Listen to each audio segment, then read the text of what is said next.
Alhamdulillah. Oke, Ibu bisa share screen ya, Sofia? Iya bisa, Bu.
Sudah bisa terlihat?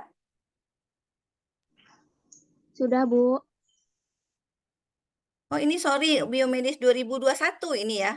Ibu bikin 2023 nih. Iya, Bu. Ya, 2021. Oke. Baiklah, ini judul terakhir ya, Safia. Eh, iya, Bu.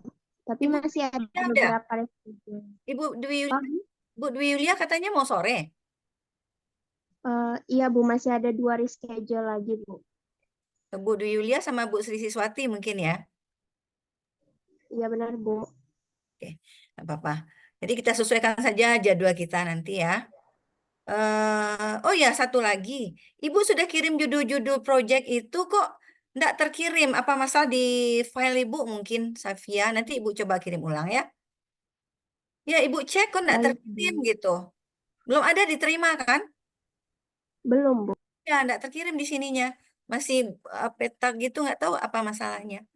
Ya, nanti Ibu cek lagi dan Ibu kirim ulang.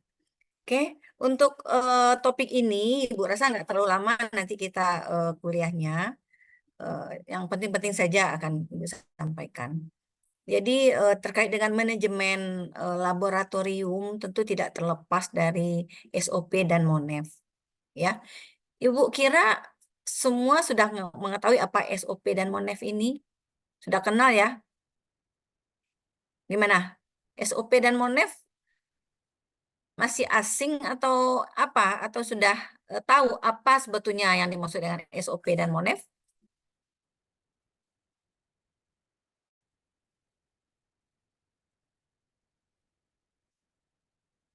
Gimana? SOP apa? Siapa yang bisa ini? Nggak apa-apa salah. Apa itu SOP?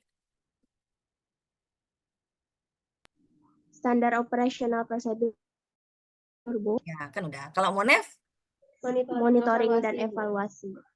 ya udah familiar ini. Tapi untuk eh, manajemen, manajemen apa saja sebetulnya? Termasuk manajemen laboratorium ini merupakan suatu hal yang perlu mendapat perhatian, yang wajib untuk dilaksanakan. Ya, karena terkait dengan akreditasi. Akreditasi enggak kita di kampus saja, di laboratorium juga ada akreditasinya kan. Nah, ini satu hal yang wajib ada ya yang dilakukan secara rutin ya. Oke. Yang selalu dilakukan secara rutin dan diperbarui. Oke. Kita mulai saja. Mungkin Ibu enggak banyak ya karena ini sudah hal yang tidak ini tidak asing lagi SOP dan MONEF ini. Tapi perlu untuk eh, menekankan lagi ya pentingnya kedua apa ini topik ini SOP. SOP adalah standar operating procedure ya, prosedur operasional standar. Jadi apa itu? Pernah lihat SOP enggak? Pernah lihat dokumen SOP? Ada yang tidak pernah? Atau ada yang pernah, atau semua sudah pernah? Ada yang tidak pernah lah, Ibu tanya dulu. Ada yang tidak pernah melihat dokumen SOP ini seperti apa? Berarti semua sudah pernah lihat ya? Ibu Nah, Bu. konfirmasi. Ya, gimana Adam? Nah, Bu. Sudah ya, udah kenal ya SOP itu seperti apa? Sudah. Ya, oke. Oke, jadi karena sudah, jadi Ibu mau ulang-ulang saja berarti ini. Jadi berupa panduan yang berkaitan dengan prosedur yang dijalankan untuk mencapai hasil yang diinginkan. Jadi kita punya target, segala sesuatu pekerja itu ada targetnya. Perusahaan punya target, laboratorium punya target, kampus punya target. Kita sendiri sebetulnya punya target juga kan. Jadi tidak ada salahnya kita punya SOP juga masing-masing kita pribadi. Ya, mungkin tidak tertulis resmi seperti dokumen di instansi ya, tapi kita punya SOP di konsep kerja kita ya. Jadi satu panduan yang berkaitan dengan prosedur yang akan dijalankan. Ujung-ujungnya untuk mencapai hasil. Jadi eh, SOP ini nanti merupakan dokumen ya, merupakan satu dokumen bagaimana apa-apa langkah-langkah atau tahap-tahap yang dilakukan untuk mencapai suatu hasil tertentu, dan ini menjadi panduan bagi setiap karyawan kalau instansi ya. Setiap apa ya, kalau di laboratorium, setiap personil yang bekerja, apa yang harus dilakukan terhadap apa suatu pekerjaan ya. Jadi intinya melakukan sebuah alat manajemen untuk membuat keseragaman supaya keseragaman pola pekerjaan dan keseragaman kualitas dari sebuah proses yang dilaksanakan. Jadi kalau tidak ada SOP yang baku, kita improvisasi masing-masing saja. Ya, improvisasi kadang-kadang tidak mengarah ke tujuan. Nah, itu apanya? Kelemahannya kalau tidak ada SOP yang standar, yang baku, ya. Jadi mencapai keseragaman pola pekerjaan dan keseragaman kualitas itu intinya, ya. Jadi siapa saja yang misalnya kalau di laboratorium memegang suatu alat, siapa saja yang megang alat ini sama ininya pola pekerjaannya, ya. Enggak apa enggak oh saya pengalaman dengan alat ini. Oh, enggak jamin, ya. Jadi makanya harus ada SOP untuk suatu pekerjaan, untuk alat kalau di laboratorium.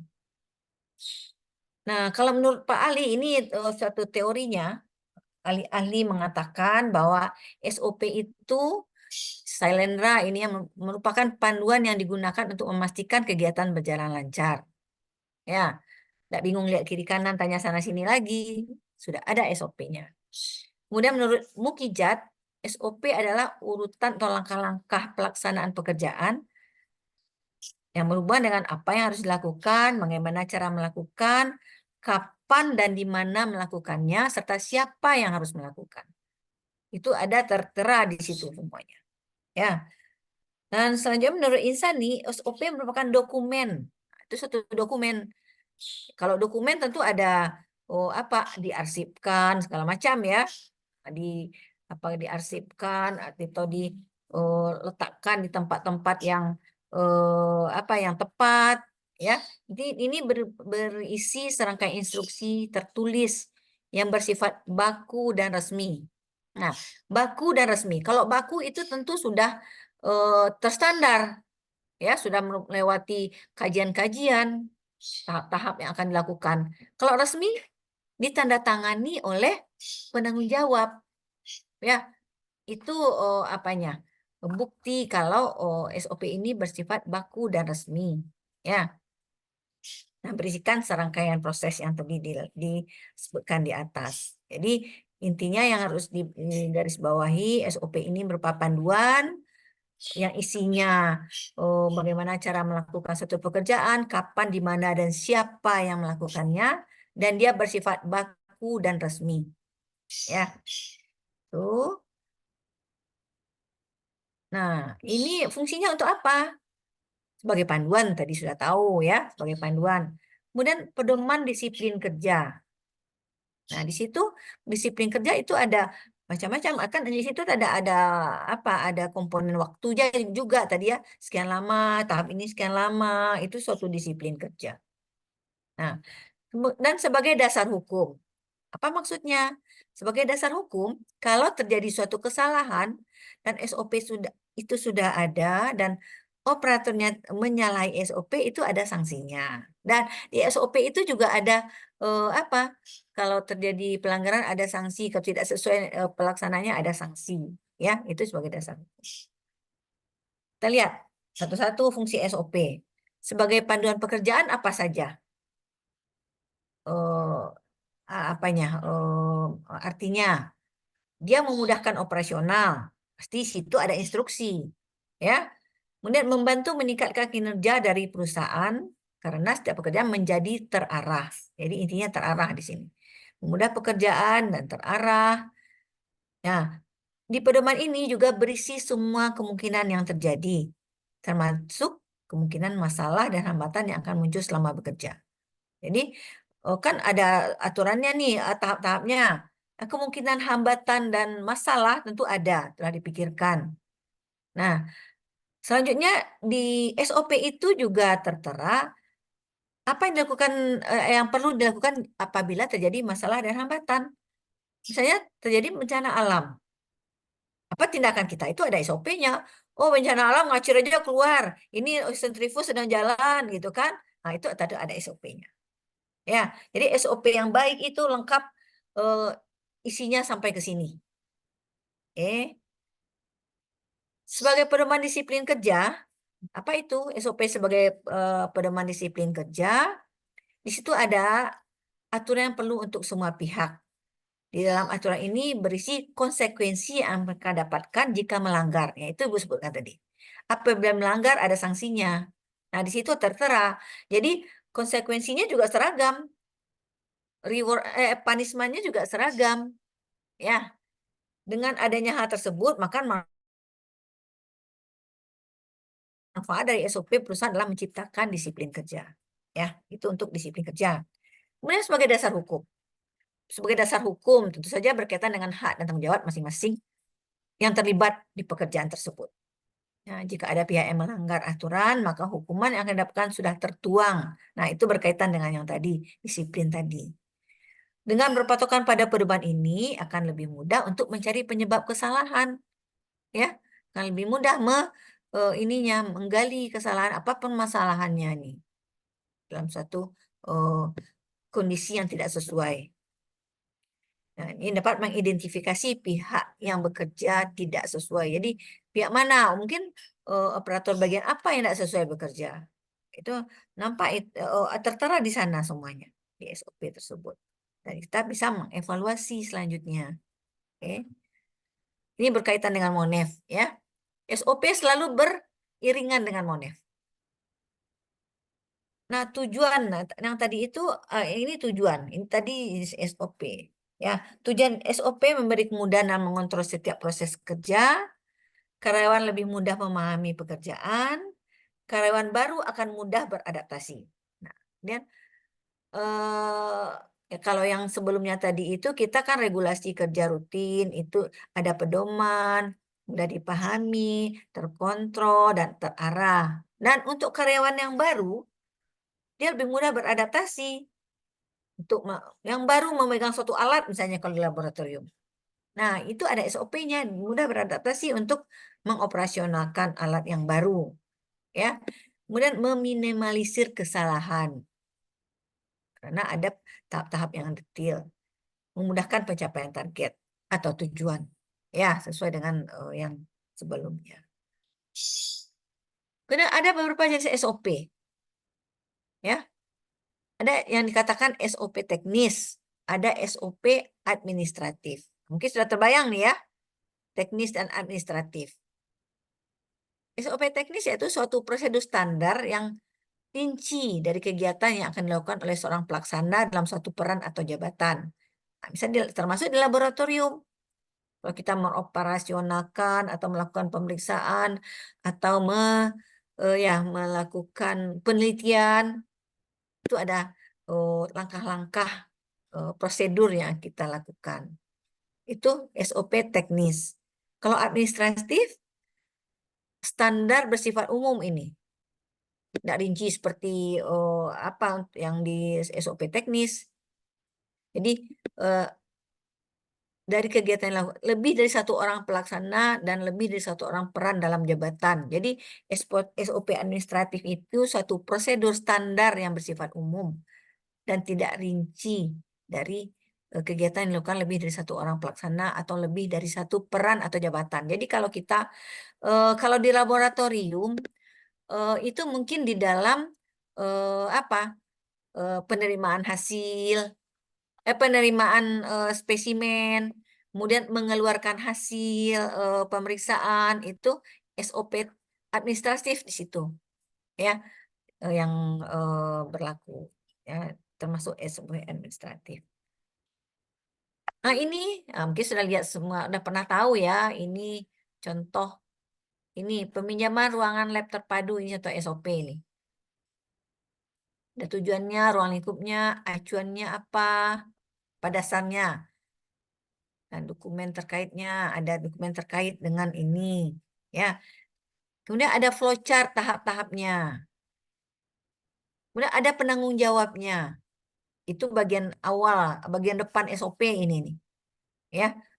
Jadi penanggung jawab itu memahami ini SOP yang akan kita laksanakan.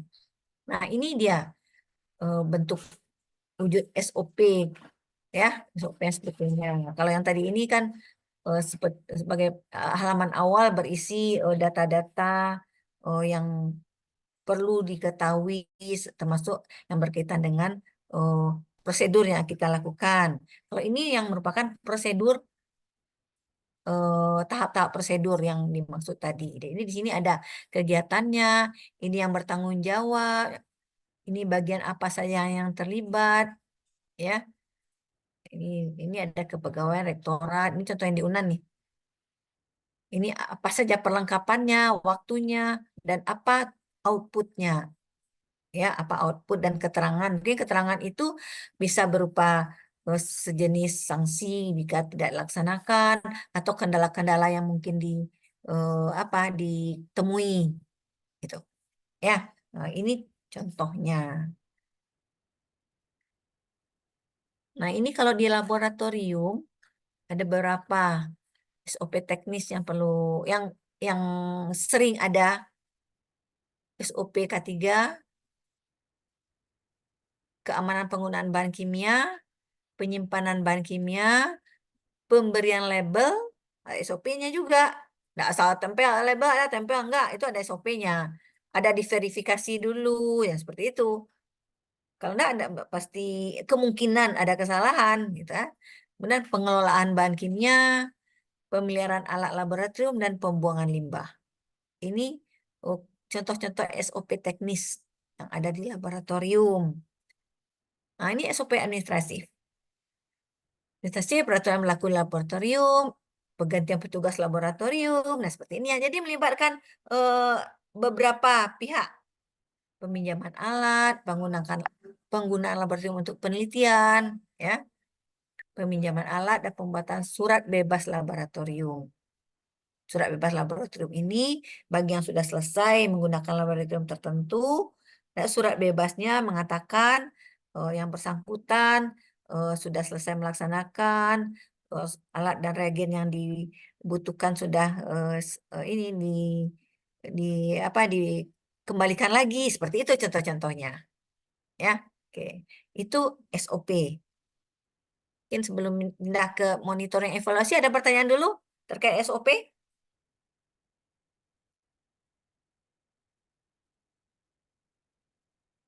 Jadi yang sudah magang tentu sudah sudah ada yang melihat, berkenalan dengan SOP di tempat magang masing-masing, ya.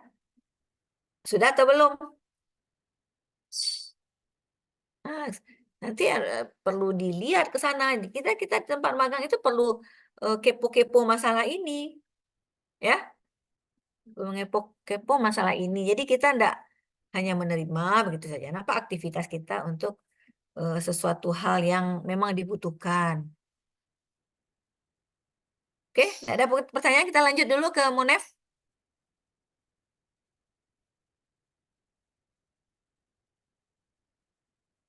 Jadi ini sebentar selesai nih.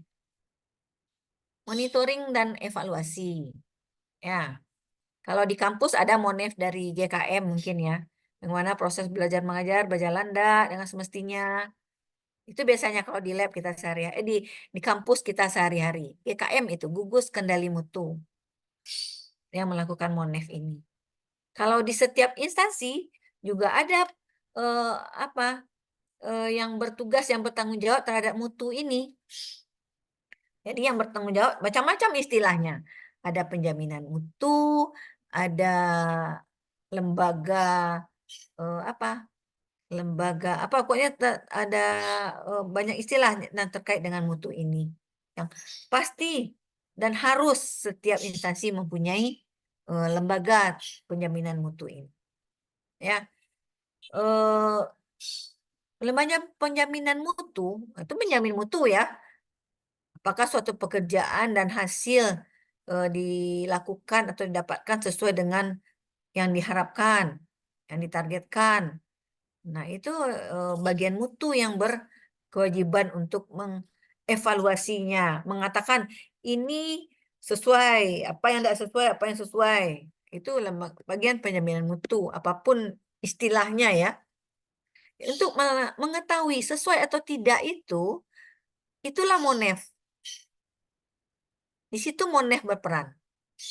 Jadi Monef itu melihat kesesuaian, apakah yang direncanakan itu sudah dilaksanakan dengan baik. Itu monitoring. Monitoring itu, ini monitoring. Kalau evaluasi, lain lagi. Nah, coba kita lihat.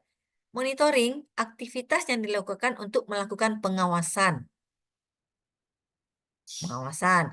Jadi dilakukan melalui pengambilan data. Nah ini, dilakukan melalui pengawasan, tidak dilihat-lihat begitu saja. Dilihat boleh, dilihat dan dicatat. Dilihat dengan target-target apa yang dilihat, tidak sekedar melihat, oh ada, tidak, bukan begitu saja kalau monitoring ini. Mengamati atau mengawasi suatu kegiatan, suatu aktivitas, itu harus ada instrumennya. Artinya apa? Oh, ini mau melihat apa? Mau monitoring proses kegiatan laboratorium di lab biomedik itu misalnya. Yang mengawasi ya, yang bekerja sebagai melakukan monitoring ini mempunyai list apa saja yang perlu diawasi. Apa saja? Oh, ini misalnya ketersediaan alat dan reagen untuk praktikum. Ini misalnya monitoring praktikum ya. Alat dan reagen untuk praktikum sudah tersedia sebelumnya. Nah, tentu saja ini berkaitan dengan SOP. Contoh ini kita contohkan saja dengan praktikum di kampus. SOP pelaksanaan praktikum di S1 biomedis. SOP-nya mungkin ini ada dulu sebelumnya mungkin ada jadwal diberikan ke laboratorium, pihak laboratorium menyiapkan alat dan bahan 1 hari sebelum praktikum. Nah, seperti itu kan ada waktunya. Nah, di monitoring melihat apakah alat dan bahan itu 1 hari sebelumnya sudah disiapkan oleh petugas laboratorium. Itu monitoring itu. Jadi monitoring itu berkaitan dengan SOP. Ya, apa saja yang ada di SOP, apakah sesuai pelaksanaannya? Itu dimonitor. Ya, itu monitoring. Dan kegiatan monitoring ini dilakukan secara terus-menerus, berkala terhadap suatu kegiatan. Misalnya ini praktikum apa dulu kita pernah ya? Praktikum kimia medis. Ya, untuk angkatan 2021 praktikum kimia medisnya. Oh, ternyata ketersediaan alatnya ada yang kurang, mungkin itu. Untuk BP atau ya BP 2022, apakah masih terjadi itu?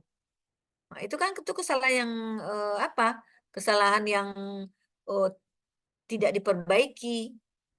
Ya, nah itu jadi dimonitor itu contoh monitoring. Tujuannya untuk apa? Untuk memastikan bahwa semua telah berjalan sesuai dengan yang direncanakan sebelumnya. Yang direncanakan sebelumnya itu SOP. Jadi monitoring adalah suatu kegiatan yang dilakukan untuk mengawasi apakah apa aktivitas tertentu dilaksanakan sesuai dengan SOP. Ya, itu monitor. Itu kan logis saja itu. Kita rencanakan, dan dimonitor sesuai enggak? Direncanakan buat SOP-nya. Panduannya apa SOP itu. Dan dimonitor sesuai enggak dengan SOP kegiatan itu. Nah, kemudian evaluasi. Evaluasi adalah penilaian setiap efisiensi dan dampak dari suatu kegiatan yang dilaksanakan. Nah, kembali lagi ke contoh praktikum kimia medis tadi. Oh, dari monitoring, alat dan bahan tidak dilakukan 1 hari sebelum praktikum. Itu contohnya. Kemudian dievaluasi, apa akar masalahnya? Itu evaluasi. Akar masalahnya apa? Oh, di gudang tidak tersedia alat.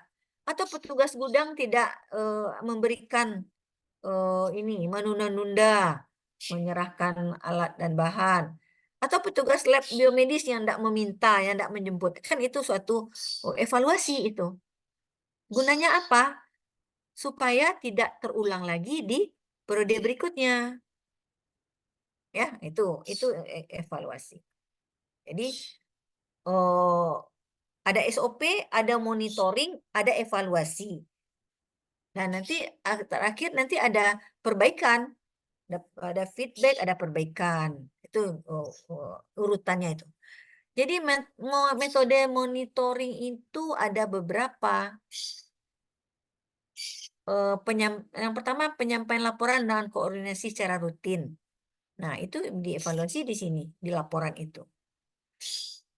Dari laporan yang diserahkan. Bisa juga pengamatan kerja sehari-hari melalui kunjungan mendadak. Ya. Kemudian asesmen eksternal dari yang eksternal dari situ ditanya.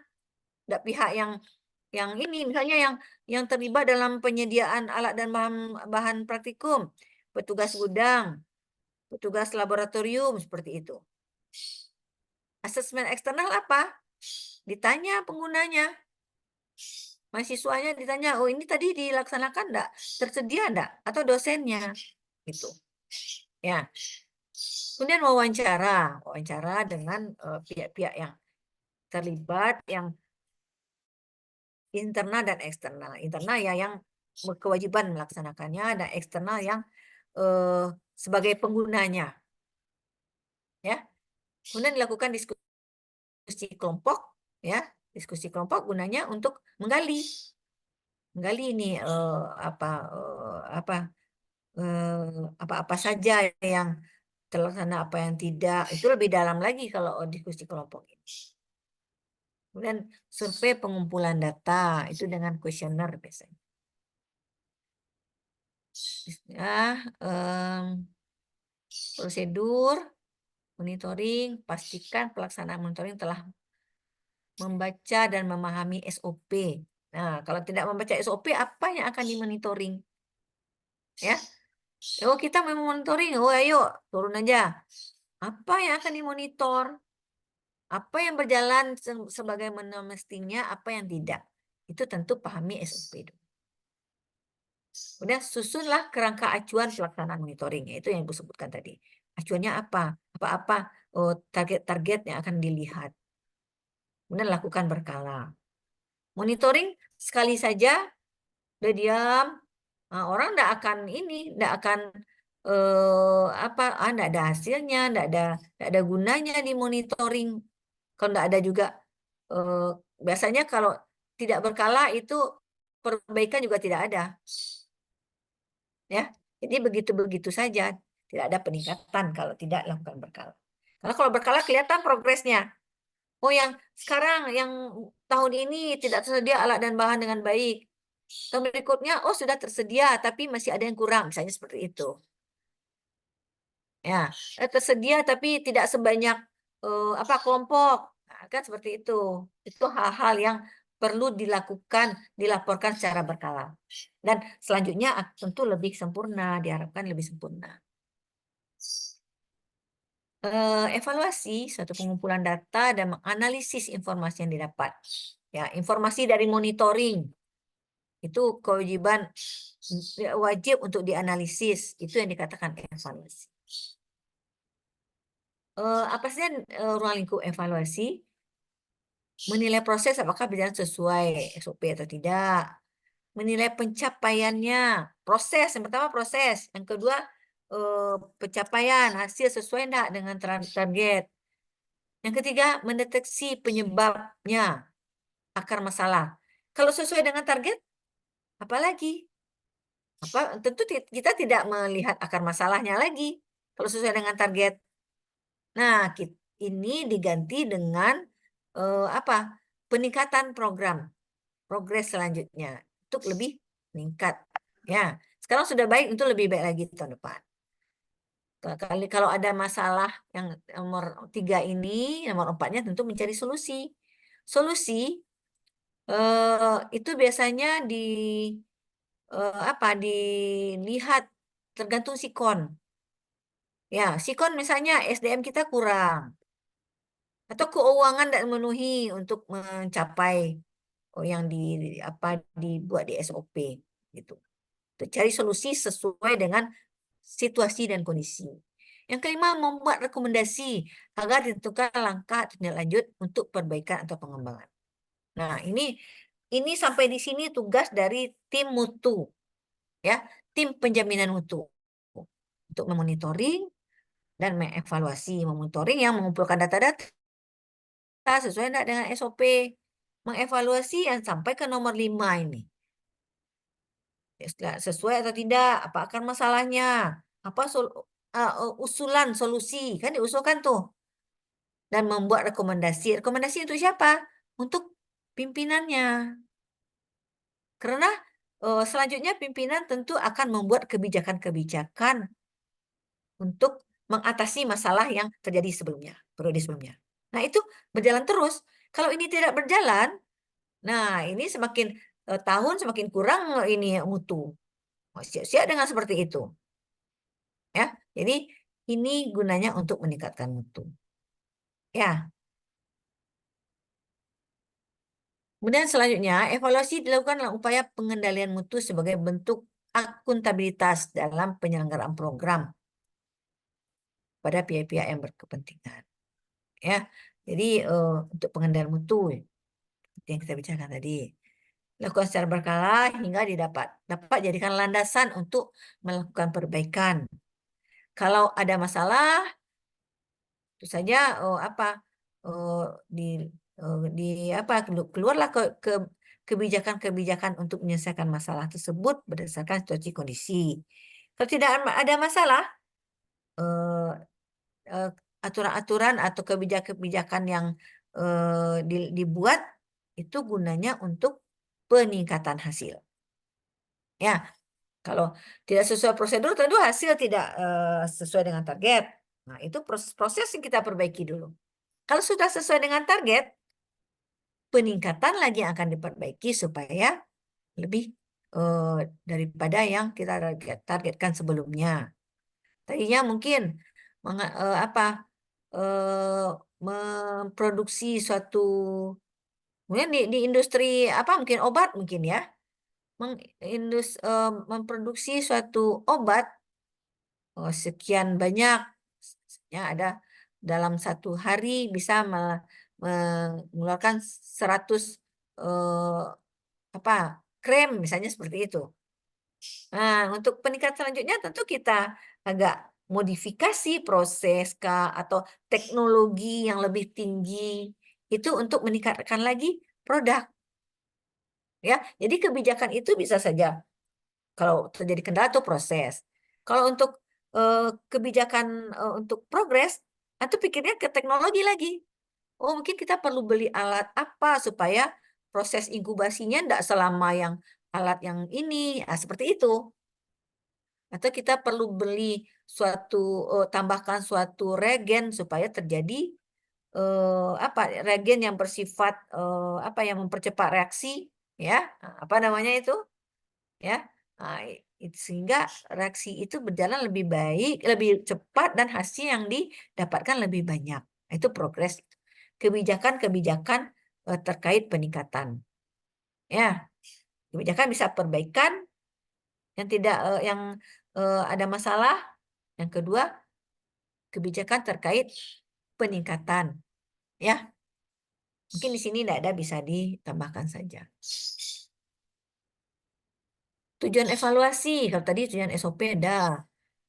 Penelusuran, keeping track, ya, untuk menelusuri agar proses kegiatan tetap sesuai dengan rencana. Pengecekan, apakah terdapat kelemahan atau kesalahan dalam suatu program. Pencarian, untuk mencari dan menemukan faktor yang menyebabkan terjadinya kelemahan tersebut. Nah, atau kesalahan yang dilakukan pada prosedur sebelumnya. Ya, SOP itu bisa saja itu ada kelemahannya. SOP bukan sesuatu yang tidak ada kelemahan. Kemudian yang selanjutnya adalah menyimpulkan atau summing up. Untuk menyimpulkan apakah program sesuai dengan berbagai rencana dan aturan yang telah ditetapkan sebelumnya. Jadi itu tujuan evaluasi.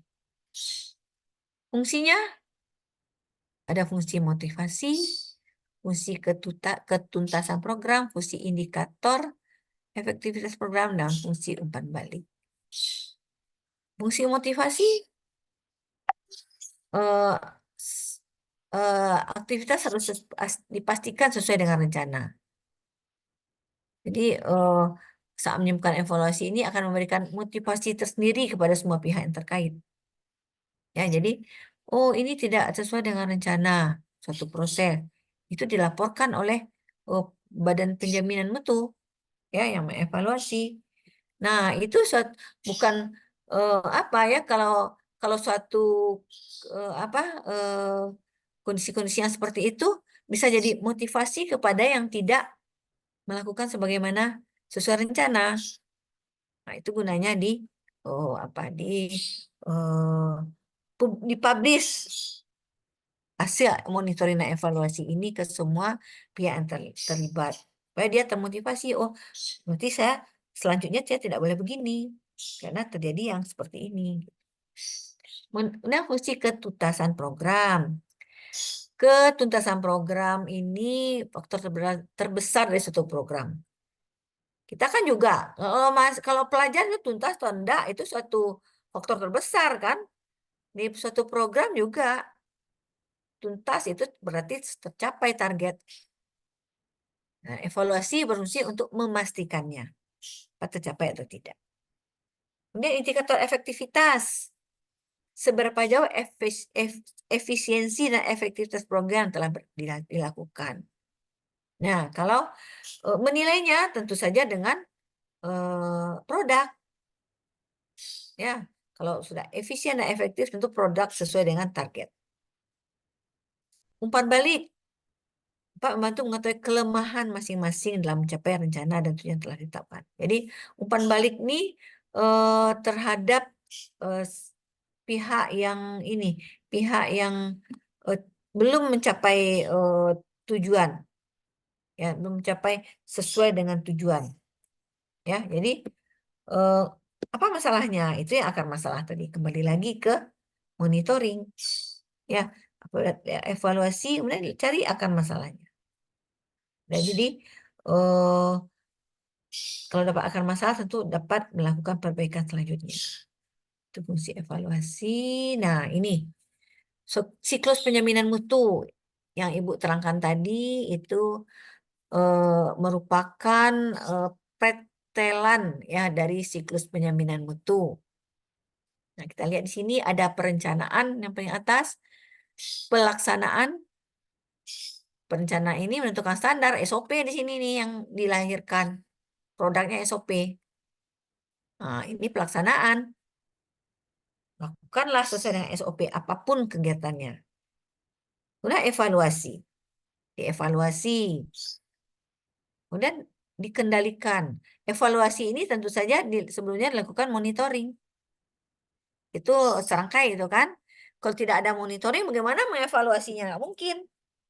Apa yang akan dievaluasi? Apa acuan kita mengevaluasi? Apa butir-butir yang harus dievaluasi, yang akan kita evaluasi kalau kita lakukan monitoring? Nah, selanjutnya identifikasi atau analisis penyebab masalah tersebut. Apa yang kurang nih? Apa yang salah nih? SDM-nya nih yang bermasalah. Atau budgetnya yang bermasalah. Seperti itu. Kalau SDM-nya apa? Kemampuannya nih yang kurang. Atau motivasinya yang kurang. Jadi banyak banyak variabel yang kita pikirkan dalam manajemen ini, dalam peningkatan mutu manajemen.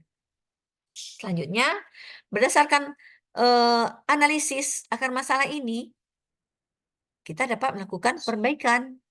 Perbaikan kalau ada masalah, kalau tidak ada masalah, peningkatan standar. Peningkatan standar, dibuat lagi standar yang baru. Tidak jalan di tempat SOP itu. Dibuat lagi standar yang baru sehingga hasil berikutnya lebih meningkat lagi, lebih meningkat lagi. Nah, seperti itu. Ya, jadi suatu SOP dan evaluasi ini dalam satu lingkaran siklus penjaminan mutu. Yang dikenal mungkin sudah tahu semua itu PPEPP. Perencanaan, pelaksanaan, evaluasi, pengendalian, dan perbaikan atau peningkatan mutu. Nah, siklus lagi ke SOP yang lebih bagus, lebih sempurna, sehingga didapatkan lagi hasil yang lebih baik, pekerjaan lebih sederhana, evaluasi lagi, apalagi setelah ini. Gitu. Jadi, tidak putus-putus kalau penjaminan mutu ini. Tidak putus-putus. Kalau putus, mana putusnya? Putus di sini. Tidak ada evaluasi pengendalian. Ada saja perbaikan, dari mana datangnya. Ada saja perencanaan selanjutnya. Ujuk-ujuk ada beli alat baru. Misalnya seperti itu. Kita tidak butuh itu. Ujuk-ujuk terima SDM dengan kualifikasi tertentu. Udah berlebih misalnya seperti itu. Kita yang butuh yang ini, yang lain. Yang untuk meningkatkan mutu. Ya. Nah, jadi itu hasil evaluasi yang bisa memberikan rekomendasi untuk perbaikan dan peningkatan selanjutnya. Oke, mungkin sepertinya selesai ini lingkaran PPEPP ini sebetulnya intinya. Oke, ada pertanyaan? Boleh di SOP, boleh di Monef. 1 jam beres.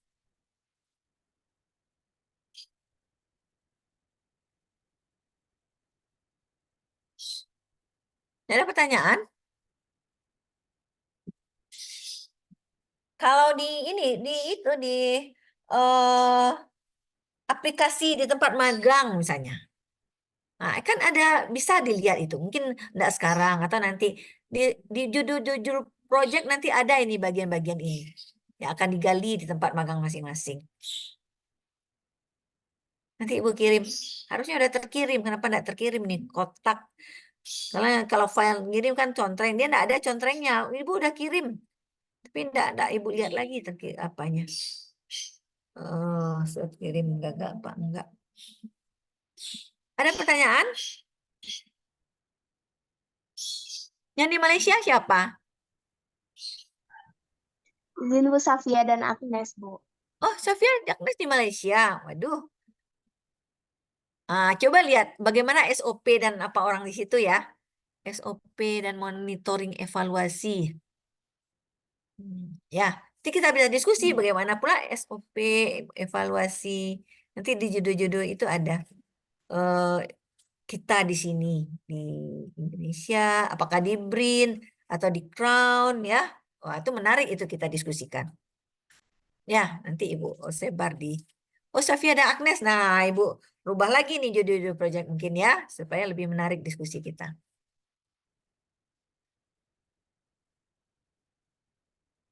Boleh, Ibu?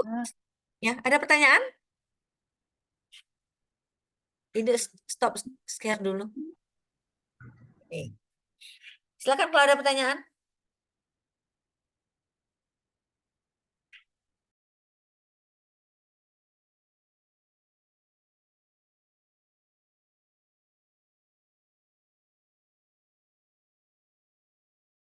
Di Malaysia di mana, Safia?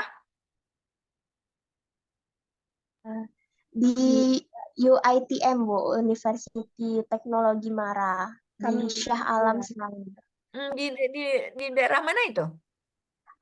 Dia ada cawangan atau kampus, kayak ada kampus yang di Shah Alam, ada di Shah Alam di Selangor, Bu. Jadi kampus fakulti farmasinya yang di Puncak Alam, Bu. Iya, iya. Di sana sebagai apa? Dari lecturer di sini ada Dr. Salvarina sama dokter itu jadi bantu penelitian dokternya, Bu. Oke, oke.